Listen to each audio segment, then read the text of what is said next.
Nintendo has been making video games for a long time now. It's safe to say they know what they're doing when it comes to creating fun and unique games that appeal to a wide audience. I'd say they're experts at it, in fact, and the people behind those games are what make things click. Nintendo has had and does have some of the most recognizable names in the business. People like Shigeru Miyamoto, Satoru Iwata, Takashi Tezuka, Yoshiaki Koizumi, Eiji Aonuma. I could go on and on.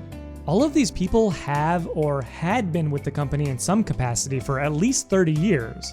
That sort of longevity is almost unheard of anywhere, let alone in the volatile video game development business, but with that sort of experience comes a lot of knowledge. Knowledge that can be passed on to others. And Nintendo themselves realized that. Back in the 80s and early 90s, Nintendo had already made a name for themselves in the young world of video games with their arcade hits as well as the Famicom and Nintendo Entertainment System. Recognizing this huge potential of this industry, they sought to find new talent and help usher in a new generation into game dev. Partnering with the Japanese advertising agency giants at Dentsu, Nintendo started what was known as the Nintendo and Dentsu Game Seminar. This was a program held between the years of 1990 and 1992 that university students could apply for to have an opportunity to take part in a nearly year-long course at Nintendo's own offices to learn the ins and outs of game design. Along the way, participants would receive lectures from creators within the industry. One of these iconic instructors was none other than the creator of the Mother series, Shigesato Itoi. After the conclusion of these lectures, which covered programming, design, music creation, and more, students would form teams and get the chance to actually work on their own game using development hardware and tools provided by Nintendo. These games were seemingly being developed for the Famicom and Famicom Disk System, even though the Super Nintendo's release was imminent. New hardware is always tricky to learn, so it made sense to work on hardware that was already well established and well known. Not too much is known about these early game seminars. There are some advertisements from the Japanese magazine Famitsu as well as some documents floating around online, but we really don't know who participated and what kind of games were being created by these students. Well, except for a couple, but we'll get into that a little bit later. After the 1992 Nintendo and Dentsu Game Seminar, the program was dropped, but Nintendo still kept working with Dentsu through the years on other projects. Dentsu helped produce a few games, including the 1995 Super Famicom title Snoopy Concert, which was quietly developed by Nintendo themselves. They also worked to open ND Cube in 2000, the N and D standing for Nintendo and Dentsu, shockingly enough. They are a current development team at Nintendo, now known simply as Nintendo Cube, and they've been the sole developer of Mario Party since Mario Party 9. They also did Everybody 1-2 Switch. While Nintendo still had a relationship with Dentsu, when it came to bringing back the game seminars, they decided to fly solo, and in 2003, just about a year after the beloved Satoru Iwata was sworn in as Nintendo's new president, these seminars made their return, only this time as just the Nintendo Game Seminar. I have a feeling Iwata had a little something to do with the revival of this program, but that's just speculation on my part. The structure of these new Nintendo Game Seminars was mostly the same, with one portion being a lecture and another being straight-up game development. Eiji Aonuma was a notable lecturer during this time, and some graduates from the game seminars of years past even got their opportunity to be the teacher rather than the student. These more recent seminars were better advertised, and Nintendo created websites to share information and promote the events. Because of this, we know that at least for these seminars, students were grouped into 4 different teams, each of which would develop their own game. At the end of the seminars, there would also be a graduation ceremony where the teams would present their games, and many Nintendo employees, including legends like Miyamoto, would play them and give their impressions. In 2003 and 2004, participants worked on developing games for the Game Boy Advance, but starting in 2005 all the way through 2010, development moved over to the Nintendo DS, and with this shift came something really cool. The DS had the capability of downloading software like demos and videos to the system memory, and Nintendo set up DS download stations as well as Nintendo's own locations all over the world for this very reason. Later on, the Nintendo channel was even released, allowing your Wii to be your very own DS download station right at home. With these new download stations and the capabilities of the DS, Nintendo decided to distribute the games developed by students during the Nintendo Game Seminars free of charge for anyone to play. Anyone in Japan, of course. The only unfortunate part about all of this was that these downloads were never permanent. The games would only stay on your Nintendo DS while the system was on. Once you shut your DS off, anything you downloaded would be gone. That was just a limitation of the DS's download play functionality. Even still, it was awesome to be able to get the chance to play these unique games from young, up-and-coming developers. After 2010, the Nintendo Game Seminar was postponed for a couple of years, but things started up again in 2013, and by this time, the Wii U was the hot new system on the market with a bunch of unique and interesting tools available for developers to use. Unsurprisingly, Nintendo wanted to see what Game Seminar participants could do with these innovative new tools at their disposal, so in 2013 and 2014, all games would be developed on the Wii U.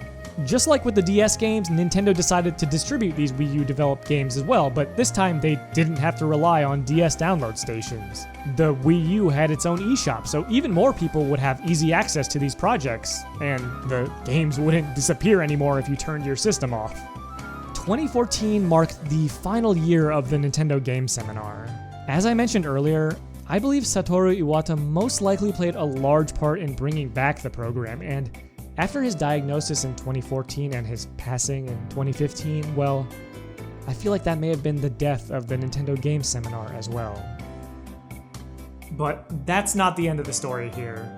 While I wanted to give a brief summary on the Nintendo Game Seminar and how things broadly worked, I also wanted this video to be an exhaustive resource on all the games developed from this program, so I played them all.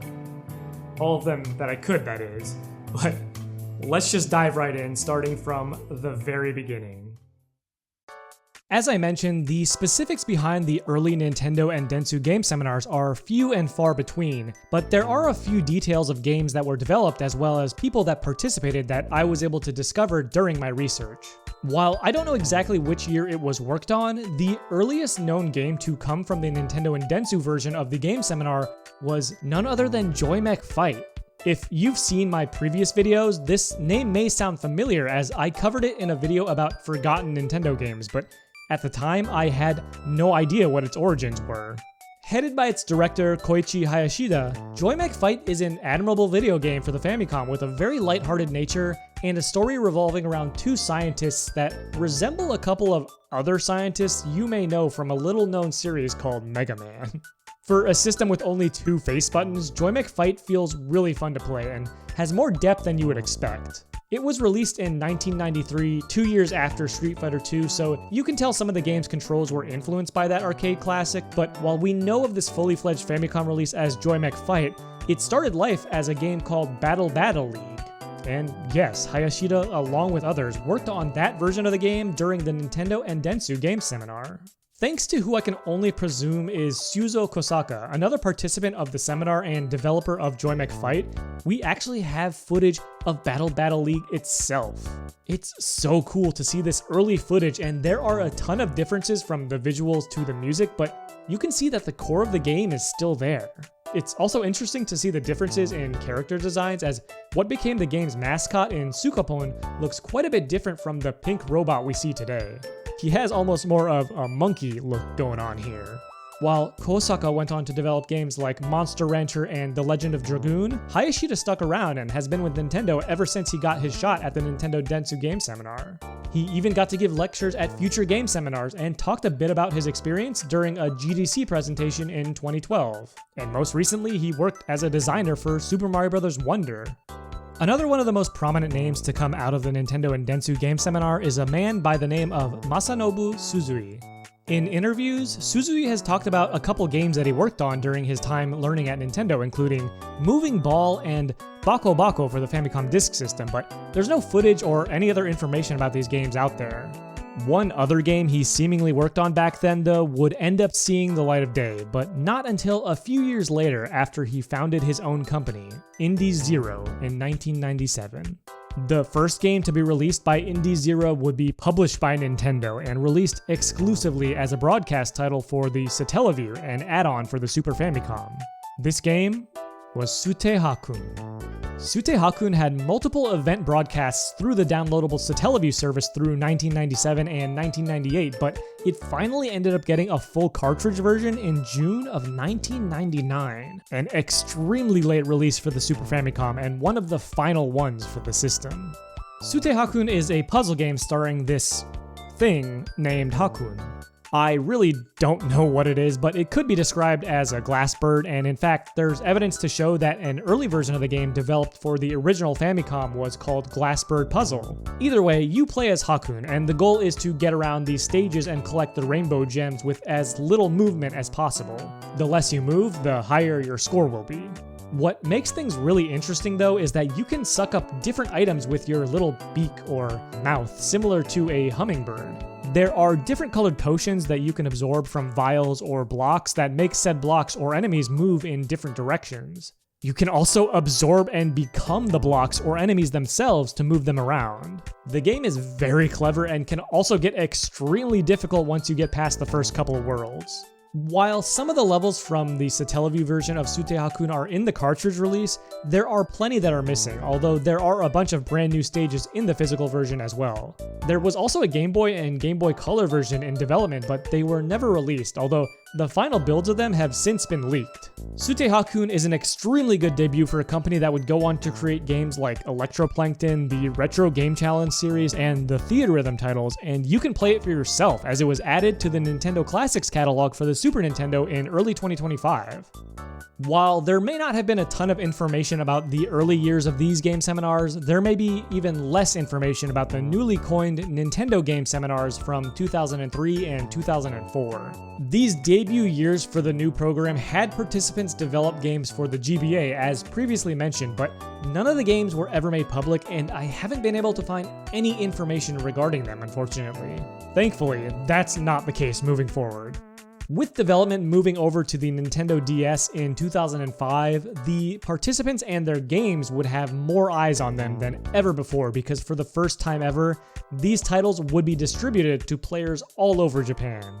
Any player that wanted to download them from DS download stations, that is. This was unfamiliar territory for Nintendo with this new form of digital distribution, and a lot of people at the time weren't really thinking about preservation, which is a shame because many of the DS Game Seminar games from these initial years were never backed up, so I have no way of playing them today. Thankfully though, we do have records of these games from both news outlets as well as the players who decided to write up impressions on blogs or upload videos online. So I can talk about them a little bit at the very least, starting with the 4 games developed in 2005, going in release order.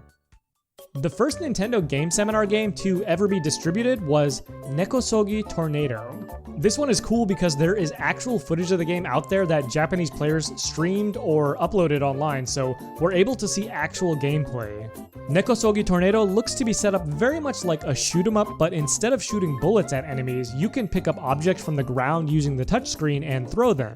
The art style seems great as well, with beautiful pixel art and animations. While digging around, I found that a couple of the original developers of this title went on and created their own studio called Rebuild Games. They've done some work with Game Freak for Pokemon titles and even commemorated Nekosogi Tornado by creating a custom DS box art and game case that they shared online. Nekosogi is one of those titles that seemed like it could absolutely be a full-fledged release, and that custom box really makes me wish it was. Next up for the 2005 games, there is Kurukeshi. This one is a puzzle game where you have a bunch of triangles with different colored sides on screen, and you're able to rotate these triangles by touching the center of any of them. You play against a computer opponent and need to create triangles with the same colored sides to clear them and take over stars from the computer. I'm sure there's some really fun combos and strategies you can use as well, and one of the cool things this does is that your character is based on the birthday you set for yourself on the DS, which corresponds to one of the zodiac signs. You'll have to battle the other 11 characters and zodiac signs to beat the game. As a huge puzzle game fan, I would have loved to try this one because it seems super cool. After Kurukeshi came Bioam, one of the weirder releases from this collection, and it seems fairly hard to explain with just screenshots. But from what I can gather, you're trying to create an ecosystem which grows over time after creating a single organism at first. Once you create this organism, there will be predators that show up, which will increase the number of organisms in your ecosystem, and the cycle will continue. The ecosystem works together, so if there's any one organism that goes extinct, the entire ecosystem will collapse. I think Bioome is one of those game seminar games that really shows how innovative the students could get when working on these games and the fresh ideas that came from them. Finally, for the 2005 games, we have Chitofu no Oishii Ehon, or Chi and Fu's Delicious Picture Book. Chitofu is basically an interactive picture book starring, well, Chi and Fu, two cute little mice. The DS is held sideways like a book, and text is displayed on the left screen while interactive images are displayed on the right touchscreen. While I can't tell you what the story is about, I do know that it looks adorable, and at the end you are given a recipe to create pancakes both in-game and in real life, and honestly, who doesn't love pancakes? And mice. Moving on to games from the 2006 seminar, we'll start with Atoimani Ekakuta, which roughly translates to Draw a Song in No Time. This one was difficult to understand based on what I found online, but from what I gather, you're trying to communicate with aliens, and you do this by drawing pictures based on the songs that are created from this alien translation device. Yeah, it's only able to translate their alien speech into song. I wish I could say more about this one, but I was able to find a short video clip of someone playing it, so there's that. I'm still not sure what's going on, but it's something. While there was no video for this next game, it is much easier to understand based on the screenshots that are out there. Kurukuru Tonzuran has you playing as this cat-like creature with a large spiked ball that you swing around in what looks to be a vertical scrolling game, which makes good use of the dual screens of the DS. Your goal is to dodge obstacles and destroy what lies in your path to escape from the rats that are chasing you from below. One comment users made in impressions online was that you had to constantly be drawing a circle around your character to not only swing the ball around, but to move the character left and right as well, since the position of the character is determined by the center of where you're drawing the circle. They didn't seem too pleased by that mechanic, but the game has some really nice pixel art, and it would have been cool to give it a try. Another experimental project that may not even be considered a game is Ujai no Tegami-cho. This was an interactive calendar or notebook where you could write entries using the touchscreen, and each drawing or piece of text you would input created these little creatures called Ujai. You could talk to them and see what they'd have to say, but other than that, there wasn't too much to this one. With the limited nature of DS downloads as well, it's a shame the Ujai would be deleted as soon as you turned your DS off, rendering the notebook aspect of the application pretty useless as well. Last but not least, for the 2006 batch of games, we have Hana Otoko to Hana Ona, which translates to Flower Boy and Flower Girl. This is a romantic little adventure game where you utilize the microphone on the DS to say interesting things and answer interesting questions about one another. Yeah, that means you're technically supposed to play it with a second person, and by the end of everything, you'll be given a compatibility rating based on the answers you gave. The art style gives me the vibe that this was supposed to be a pretty cute game, but based on impressions, it sounds like it may have gotten a little creepy. Another year, another set of games, this time from the 2007 seminar. The first being Nandemo Mokokoya-san. This one is a drawing-based game where you play as a witch who has a cute ghost buddy. You're given certain tasks from characters within the world, and based on those tasks, you have to create a drawing using the tools that are available to you. What's interesting is that you don't get a blank canvas to start for with your drawing. You're given a shape, and then you have to shape that into what you believe will help each character. The game looks like it has a really cute style and fun mechanics. While there were only a few different requests from characters, the combination of mechanics and story seemed to make for a fun time. There was a wide variety of different genres and styles of game to come from these seminars, but Wakeari Heya no Suzuki might be one of the most unique. This next game to be distributed from the 2007 set of Game Seminar games was a horror adventure, which had players holding the DS sideways like a book, just like some of the other ones before it. It's hard to gather exactly what the premise of this one was, but people who played the game mentioned the protagonist being marred by nightmares and strange phenomena after moving into a new apartment. Other players mentioned that it was genuinely eerie, and the music played a role in that as well. While the ending was open for interpretation, this short experience definitely seemed to stick with players. Kiki Master, the third game distributed from the 2007 Nintendo Game Seminar, certainly didn't frighten people like the previous title. This is a more lighthearted game where you play as someone who specializes in listening to conversations and helping people. You'll see speech bubbles appear above people you're listening to and can do different actions like nod to show that you're listening and give them reassurance as well as respond with certain comments. Without playing the game for myself, it's a little bit difficult to understand how it all works, but ultimately the goal of the game is to help everyone you can through the course of 3 stages. It sounds pretty darn wholesome, if you ask me. To close out the 2007 set of games, we have Watashi no Otochabako, something a bit more on the experimental side. In this game, players had to use the Nintendo DS microphone to record their voice, and different recordings would create different balls called moyakyu. From what I can gather, players would mostly mess around with these balls, and through the course of the game would unlock new ways to interact with the balls, but there was no real end goal. Certainly an interesting one. Weirdly enough, the first game from the 2008 Game Seminar also uses the Nintendo DS microphone, but in a much different way. There were tons of full-fledged DS titles that had players blowing into the DS mic as an input source, and Fufu Kirarin did just that. Playing somewhat like a vertical scrolling shooter, you had to aim left and right using the L and R buttons and shoot these stars at enemies by blowing into the microphone. As you defeated enemies, you'd gain more and more stars to add to your arsenal. Each stage also ended with a boss battle, and while I can imagine constantly blowing into your DS might get tiring, I remember doing something similar playing Soul Bubbles all those years ago. So happy someone was able to record high quality gameplay of this one, even if it hasn't been fully preserved. And what do you know, the DS microphone love just kept on going with Re-Coetist. Unlike Fufu Kirarin before it though, this is another one of those experimental games that you might not even call a game at all. Your role is that of a voice actor, and based on the program you choose, you'll be presented with scenes and lines that you'll have to record voiceover for. At the end of each one of these programs, you can watch the whole thing back with your own voice work, and the idea of that sounds pretty novel and fun. I can imagine it getting pretty funny, but it's definitely not one of the more substantial Game Seminar games. 2008 was obviously the year of the microphone because Ugo Ugo Trinity used it as well, but this time instead of using your voice or your mouth in any capacity, Ugo Ugo had players using their hands in a couple of its 3 minigames. In one minigame, you had to clap your hands to emulate smacking mosquitoes and taking them down, while in another minigame, you would cook yakitori for customers and use your hands as a fan to blow air into the fire to help cook that delicious meat.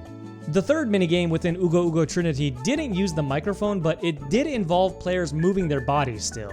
You would first be shown a pose that you would ideally want to emulate, and then you were given instructions on how to change that pose. You'd then have to choose what the right pose was after the change from a multiple choice set of poses. The final game for 2008 was Chaos Sapiens, a game that bucked the microphone trend. At least, I think so. This is another one of those games where you had to create a creature, in this case something called a Kaosapi, which takes the form of a face similar to a me. You could customize each face to your liking and take pictures with them, but there wasn't much more you could do outside of that.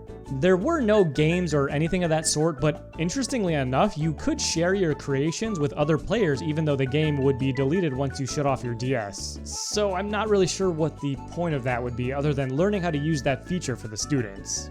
Oh well. As I mentioned, and as you've obviously noticed, up until this point, none of the Nintendo Game Seminar games had been preserved in any way other than through what was saved in online blogs and a few videos, but in 2009, Nintendo added another avenue for distribution of these games. The Nintendo Channel brought Nintendo DS download stations into the homes of anyone that had a Wii and an internet connection. And with that, players had much easier access to these interesting oddities, which allowed the ROMs to finally be dumped online. From here on out, I was able to play and beat every Game Seminar game that was released, so I'll be able to talk about them in much more detail and give you my impressions of each. So, why don't we get back into it and see what 2009 had in store. It's so nice to finally be able to play some of these Game Seminar games after only being able to experience the older ones vicariously through videos and articles, and one of the first things I noticed when booting up the debut title for 2009, Draw Draw Penner, was that these games all have Nintendo's copyright on the title screens. If there was any doubt whether these would truly be considered actual Nintendo releases, that doubt should now be gone. Anyway, getting back to the game itself, Draw Draw Penner has you drawing with a pen, the DS stylus. Okay, there's a lot more to it than that, so let me explain.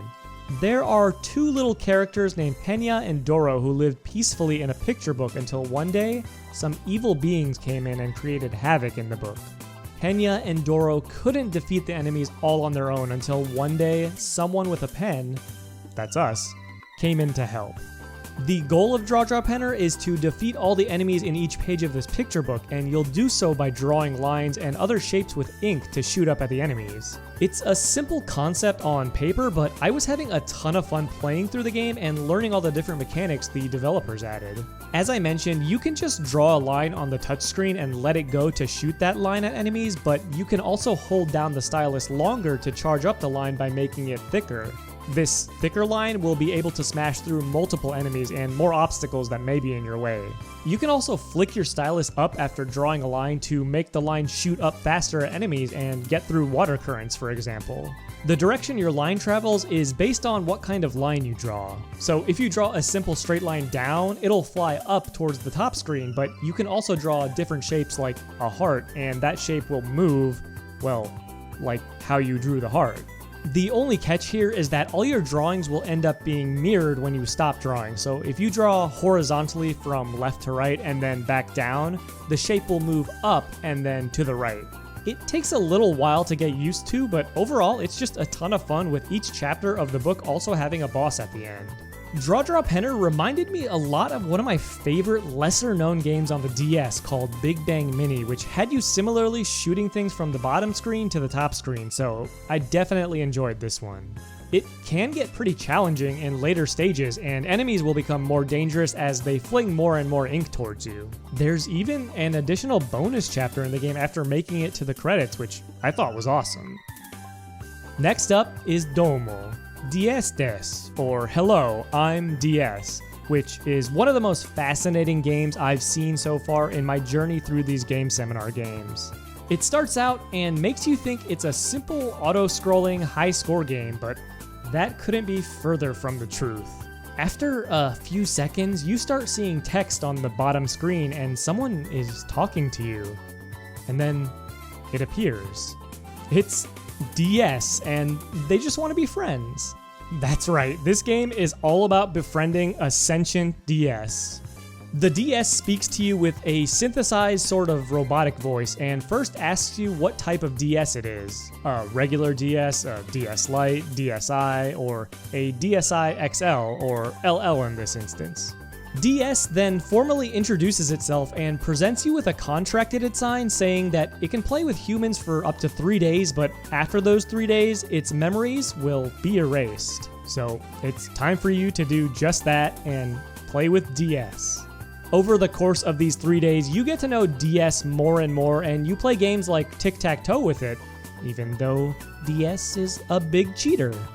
You'll also be able to push DS's buttons to give it a massage, I guess, which is really interesting, but DS seems to enjoy it, so I'm not going to make it any weirder than it already is.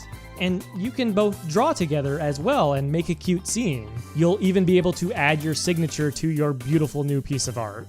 Oh, and that was just day 1.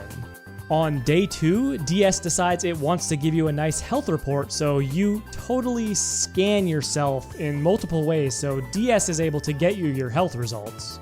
Obviously by now you can tell there's so much quirkiness, but a whole lot of heart that has gone into Domo DS des, and as you keep playing you really do start getting more and more attached to this little friend.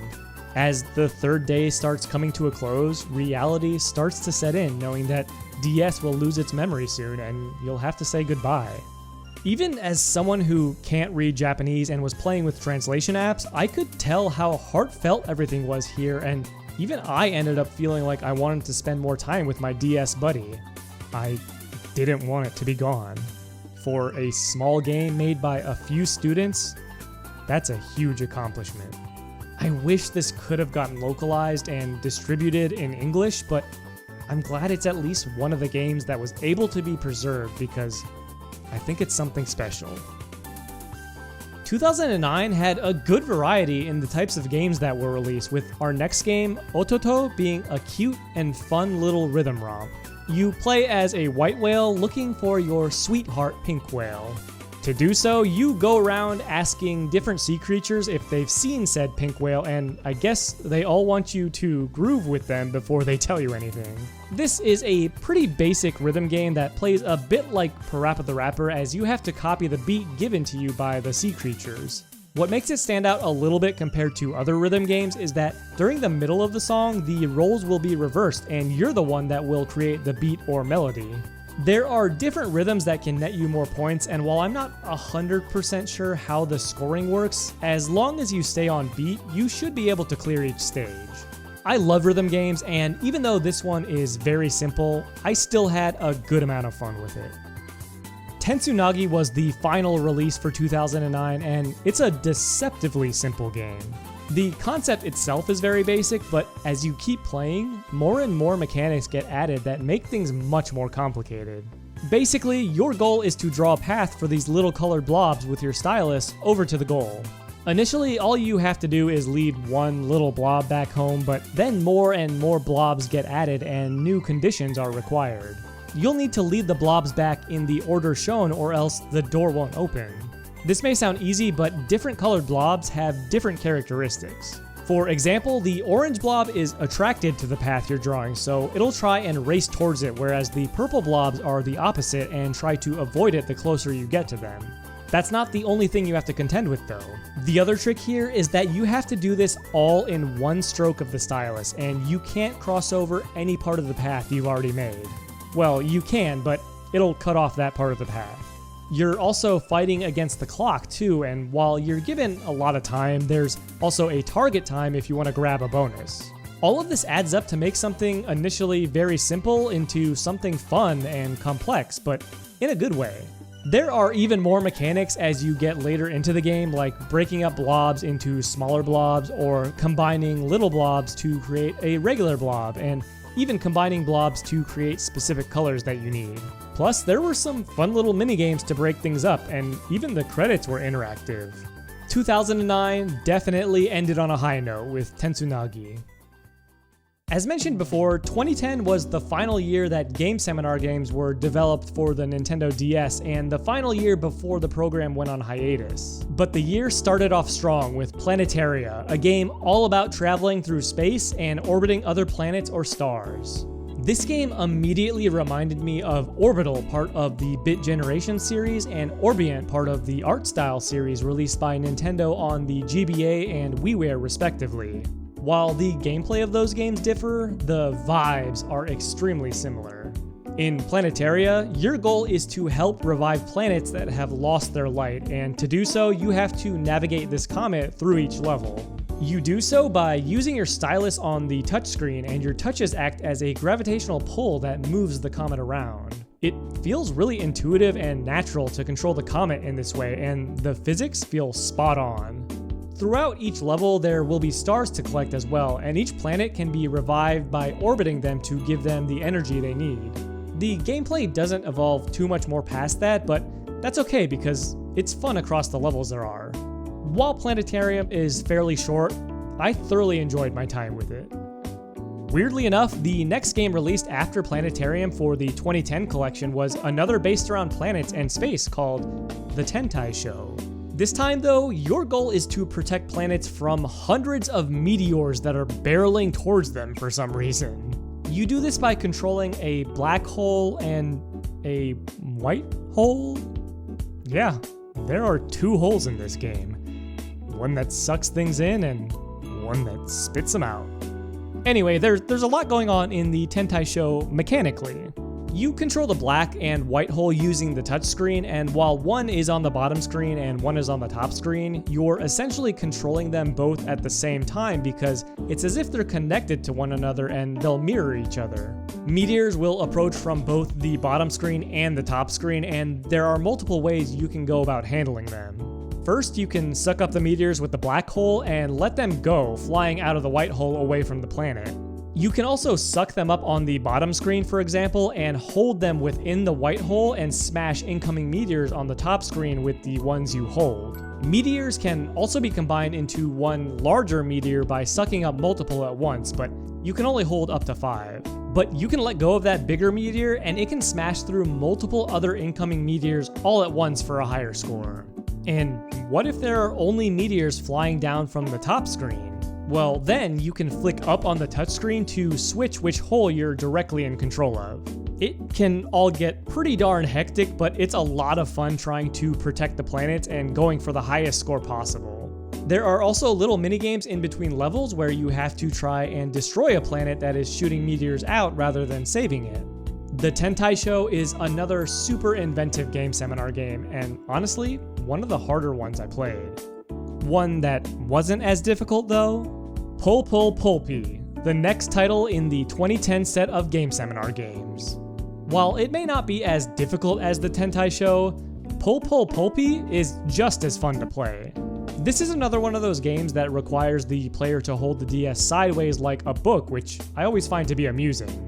You play as Pulpy, and your goal is to make your way back up a mountain to get back to your home in the clouds after you accidentally fell all the way down to the surface. You'll do so by pulling on Pulpy and helping him get through each stage, all the while collecting as many stars as you can. Kinda like Planetaria. This is definitely one of the more mechanically simple games, but you'll still need to avoid enemies, and the levels continue to add fun, interesting things like ways to fling Pulpy. The real difficulty comes from trying to collect all the stars in each level. I do also have to mention, I just love the way this game looks. Something about pulling Pulpy around looks and feels so satisfying. They really did a great job making him feel like a little piece of jello. Rounding out both the 2010 game seminar games as well as the games developed for the Nintendo DS from this program is another game I found to be very enjoyable in Flowoot. It's even fun to say. The objective in Flowoot is to help these jellyfish friends find their way home, collecting and saving as many other jellyfish along the way. You don't control the jellyfish directly though. You'll give them flow by drawing currents through the water using the touchscreen. Things start out pretty easy, but as you keep playing, levels get much harder as you try and manage more and more jellyfish through different obstacles and the myriad of dangerous things in the ocean. There's not too much else I can say about Flowoot, but it's a good time, and putting a mustache on a jellyfish with a crown is an easy way to win me over. In late 2012, Nintendo released the ill-fated Wii U. At the time, we didn't know the console would become the flop that it ended up being. For me, it was an exciting time, and with the new gamepad controller, I was thinking about all of the ways devs could take advantage of that new technology. While it was difficult to convey the possibilities to the average consumer, it's hard to deny that the tools and options available to devs and players were numerous. You had the motion controls of the Wii Remote still as an option, the touchscreen and gyro on the gamepad, and also the asymmetric gameplay options offered from having a second screen at your disposal.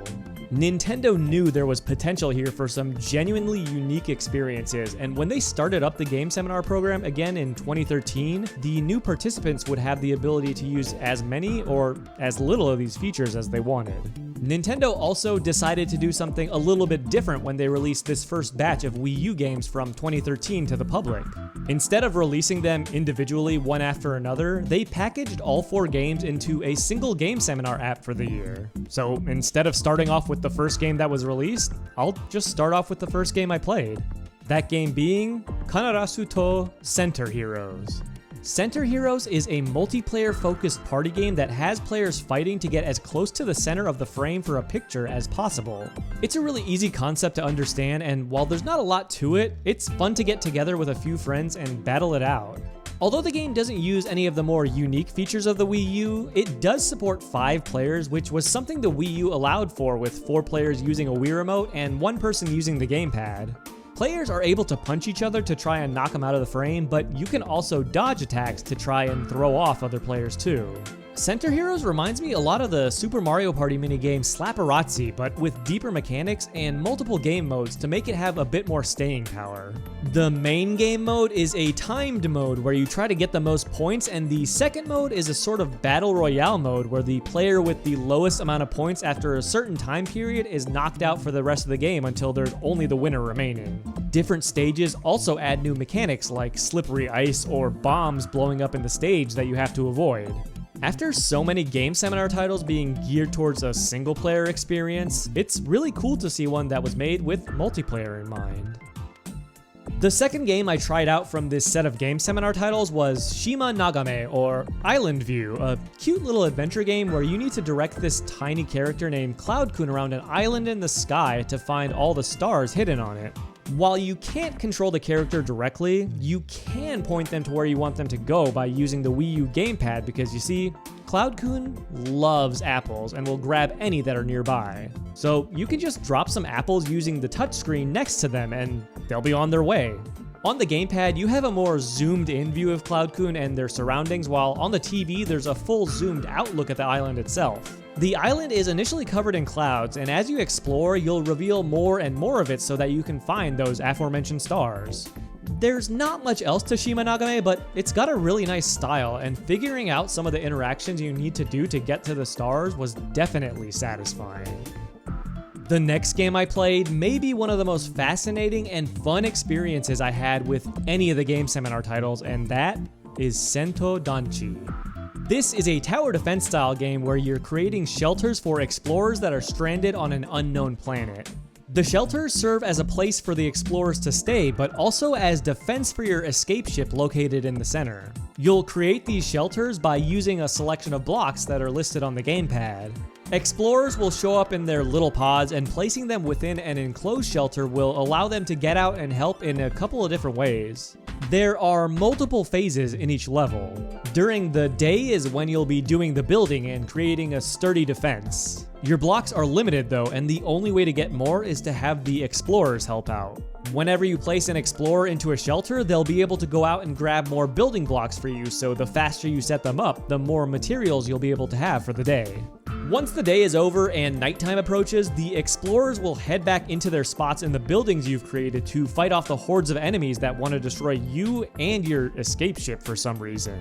I generally don't enjoy tower defense, so when I started playing Sento Danchi and I couldn't stop, I was genuinely surprised. Something about the building mechanics and the strategy involved were so engaging.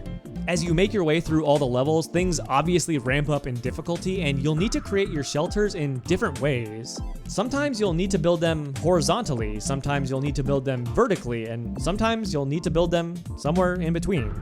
New explorers will also appear with different weapons and abilities, like snipers who can take down enemies that are further away. Placement of the explorers is important in this way too, because some of the enemies will only show up from certain areas, so you have to make sure you have as many bases covered as possible.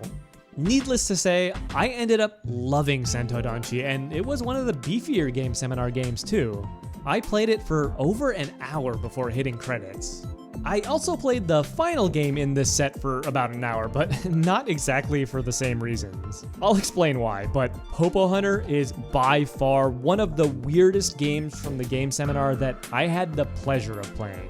Immediately upon starting Popo Hunter, I knew I'd be in for a treat, as I adored the art style and everything I was seeing. I laid my eyes on a silly little pigeon named Popoda, and our goal is to find Popoda the perfect pigeon partner. His birdie bride, you might say. Yeah, I told you this game is weird, and I love it. To find the right pigeon, you'll play through a few stages and hunt these pigeons by scattering food and guiding them to you so you can snatch them up. What's cool about Popo Hunter is that it uses the Wii U in ways that most other games didn't do, whether that be official retail releases or stuff from the Game Seminar. They let you use 2 Wii Remotes, although you can use a Wii Remote and nunchuck as well, and you place the Wii U gamepad on the floor by your feet. It uses the gamepad in a way similar to Wii Sports Club Golf, for example. Once you lure the pigeons towards you, they'll show up on the gamepad and you reach down in one big motion towards the gamepad to pick them up, and then the pigeon will be rated based on their qualities. It's a short game and one that's both silly and fun, but the reason I ended up playing it for so long was because of the controls and the language barrier. I couldn't figure out that once you had lured a pigeon in, you had to reach down for them to grab them, and even when I did, my motions weren't registering. I realized I needed to make large, sweeping motions for it to detect things, and after I figured that out, things went a bit more smoothly. Luring the pigeons isn't an easy task either, though. There are smaller birds that will go and steal the food you throw out for the pigeons, so you have to lure them away while simultaneously feeding the pigeons. It takes some patience and tenacity, but I think it's worth it for love. Once you get through these 3 stages, you'll have a bunch of potential brides, and Popoda will get his choice of who he wants to marry. It truly is a beautiful sight to see, and a heck of a way to finish off the 2013 set of Game Seminar games. And with that, we have reached 2014, the final year of the Nintendo Game Seminar. This year would be the last time we'd see these kinds of releases, and while Nintendo didn't bundle the 2014 games together like they did with the 2013 ones, they did release them all on the same day on June 24th, 2015.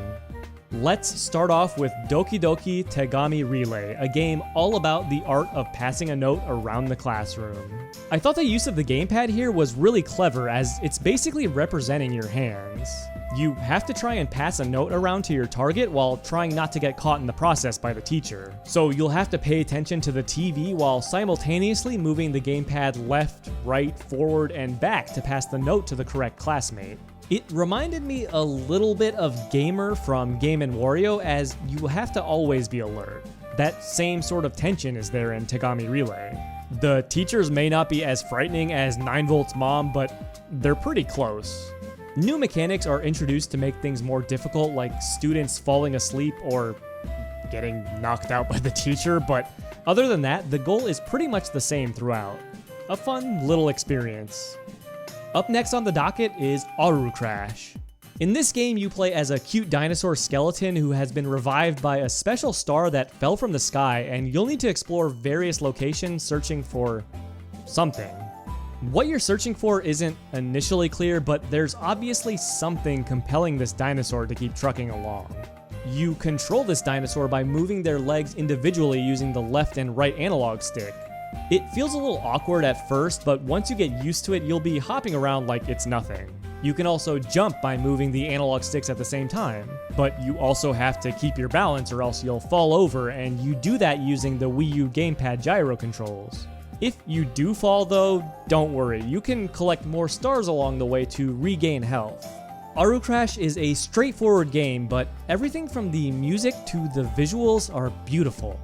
I love the art style used here. And as you keep playing and get farther and farther, you'll eventually reach what you've been looking for. Another dinosaur skeleton who just so happens to be your mom. You've been reunited. Just like Aru Crash, you'll be collecting stars and reaching for the stars in the next game, Michiko Jump. Michiko really wants a star that she sees, and her dad, being the wise, encouraging father that he is, tells her that if she wants something, she should go get it for herself. So he blasts her off of a seesaw into the sky so she can do just that. You control Michiko from this top-down perspective by using the Wii U gyro controls to move her around the screen, and you'll need to bounce off clouds to get her higher and higher. You'll also need to hit the A button with the right timing once you get near the cloud to give her the boost she needs. Along the way, there will be stars to collect as well as some interesting obstacles, including a monster once you really reach the edges of Earth's atmosphere. Eventually, you'll reach that star that you wanted and fall all the way back down through some credits. When Michiko gets back down, she shows her dad all of the stars she collected, but the night sky has become darker without those stars, according to him. So she releases them all back into the night sky and looks up at her next goal, the moon. Michiko Jump was one of the shorter Game Seminar games, but that didn't make it any less enjoyable. The brief but sweet narrative was nice to see, and there's definitely some replayability to try and reach the star faster or collect more stars. But alas, with Michiko Jump finished, there's one more game to talk about.